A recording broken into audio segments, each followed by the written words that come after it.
Day one was horrible. Oh, yeah. And I was lied to like most people were lied to. It was very traumatizing.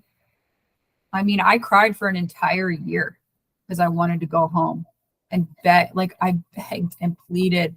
I didn't think I needed to be there because I thought I was around a bunch of crazy freaking people. And I don't think you really needed to be there either, though. Like, you were one of those people that, like, you just kind of got fucked with the entire time because you had no reasons of being there, too, didn't you? Yeah, like I didn't do drugs. I wasn't promiscuous. I wasn't drinking. I just, I had freaking abandonment issues.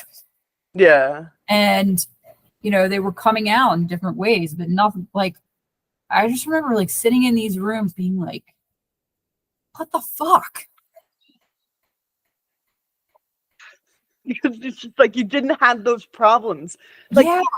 Sandra Lindsay called me after I graduated, and she's like, all those things that I said about having eating disorders? It was all bullshit because I was there for nothing, and I realized that I had to make something up. And so she listened to enough people talk about their eating disorders. And so when she confessed that she had this eating disorder, and that was the only reason she got by at CEDU at all.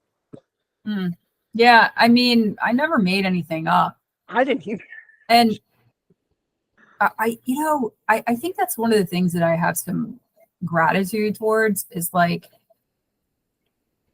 being able to be true to myself. And like, man, I got out of there. I didn't give a shit what anybody thought because I was yelled at so much to use my voice that it literally like brainwashed me to the point where I did not give a fuck what anybody thought. I got a little out of control in my early 20s. I mean, I still don't really care what people think. Yeah. I kind of march to the beat of my own tune. But I remember like I kind of took it to a different level and was trying to like figure myself out. Right. They never tried to kind of like roll you back from being out of control, right? So like use your voice. They wanted you to literally annihilate people. Right. There was no like there was encouragement to do that. There was no do it softly so that people can hear you. You know what I mean? Yeah, it was there was this like adrenaline rush getting up, going 4 seats across from somebody, and then leaning in and being like,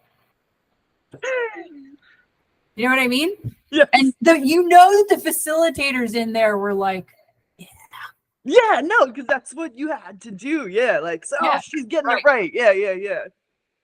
So, yeah, I think that was one of my takeaways.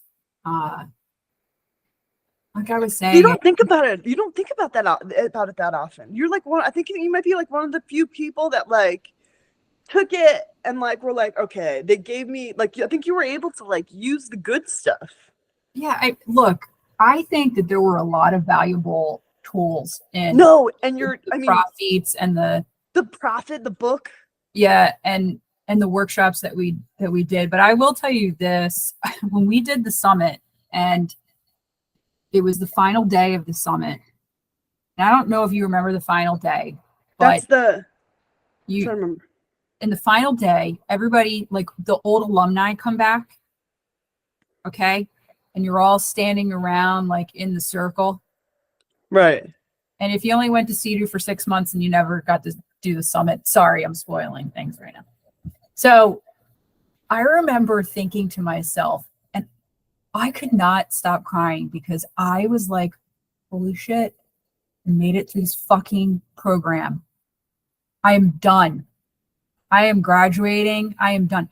It was like such an emotional release for me. I don't remember what I was wearing. I remember where I was standing, and I just remember thinking like, oh my God, I'm done.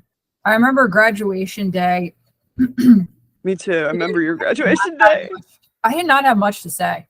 Like, I remember my grandmother came up to me and she was like, oh, I thought you would have like, said a little bit more and thanked your grandfather. And I'm like, now that I think about it, I'm like, why would I want to get up there and be like, thank you so much for sending me to hell and back, where I was living in anxiety for a good portion of my life. I did learn a lot of resourceful tools, made a lot of friends, but this was the hardest effing thing that I have literally like that. It's still to do that in for my you, life. right? It's still like the hardest thing you'll ever have to have done, right? It was definitely very hard. And, you know, I find it interesting that you say that there's people that really don't comprehend what, like, your experience, like when you talk about it, because I've never had anybody give me that type of feeling or feedback. Oh, wow.